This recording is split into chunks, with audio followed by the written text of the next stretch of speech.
ભાવનગર જિલ્લાના મહુવા તાલુકાના બાંભણિયા ગામે રહેતો 10 વર્ષનો માસૂમ નિત્ય પ્રકાશભાઈ ગોંડલિયા સાંજના સમયે પોતાના ઘરેથી મોભિયાણા ગામ તરફ આવેલી વાડીએ જઈ રહ્યો હતો। બરાબર એ જ સમયે ઝાડીઓમાંથી અચાનક ત્રાટકેલા કાળમુખા દીપડાએ નિત્ય પર હુમલો કરી દીધો હતો અને તેને ઢસડીને લઈ ગયો હતો। બાળક ઘરે ન પહોંચતા ઘટનાની જાણ થતાં જ પરિવારજનો અને સ્થાનિકોએ તાત્કાલિક શોધખોળ શરૂ કરી હતી। ભારે શોધખોળ બાદ માસૂમ નિત્ય લોહીલુહાણ અને ગંભીર હાલતમાં મળી આવ્યો હતો। લોહીલુહાણ હાલતમાં બાળકને તાત્કાલિક સારવાર અર્થે ખાનગી હોસ્પિટલમાં ખસેડવામાં આવ્યો હતો, પરંતુ અરેરાટી તો ત્યારે વ્યાપી જ્યારે ફરજ પરના ડોક્ટરે આ માસૂમને મૃત જાહેર કર્યો હતો। આ ઘટનાથી પરિવાર પર જાણે આપ તૂટી પડ્યું છે, કારણ કે મૃતક નિત્ય આ ગરીબ શ્રમિક પરિવારનો એકનો એક દીકરો હતો। દીકરાના મોતના સમાચાર મળતા જ માતા પિતાના આક્રંદથી હોસ્પિટલની દિવાલો પણ ધ્રુજી ઉઠી હતી।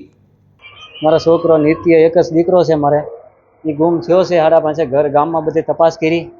હું બહારગામ હતો, ગામમાં બધે તપાસ કરી ન મળ્યો એટલે હું બહારગામથી ગાયગા આવી ગયો। પછી બધે વાડીઓ વિસ્તારમાં બધે તપાસ કર્યો, ત્યાં વાડીઓમાંથી આ વસ્તુ અમને મળી।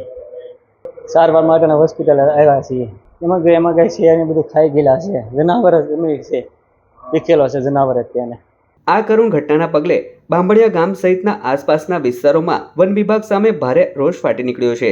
સ્થાનિકોનો આરોપ છે કે વારંવાર રજૂઆતો કરવા છતાં વન વિભાગ દીપડાને પાંજરે પૂરવામાં નિષ્ફળ રહ્યું છે, જેના કારણે આજે એક માસૂમનો જીવ ગયો છે।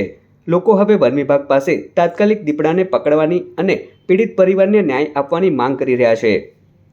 બનાવની હકીકત એવી છે કે બાંભણિયા ગામના રહેવાસી પ્રકાશભાઈના પુત્ર 10 વર્ષનું જે મૃતક છે તે દીકરો સાયકલ લઈને સ્કૂલેથી તેની વાડી તરફ જઈ રહ્યો હતો। એવા સમયે બાંભણિયા ગામથી જતા એક નળવાળો વિસ્તાર આવે છે, તે વિસ્તારમાં અચાનક વન્ય પ્રાણી દીપડા દ્વારા એની ઉપર હુમલો કરી અને આ નિત્ય જે 10 વર્ષનું બાળક છે તેનું મૃત્યુ નિપજાવેલ છે।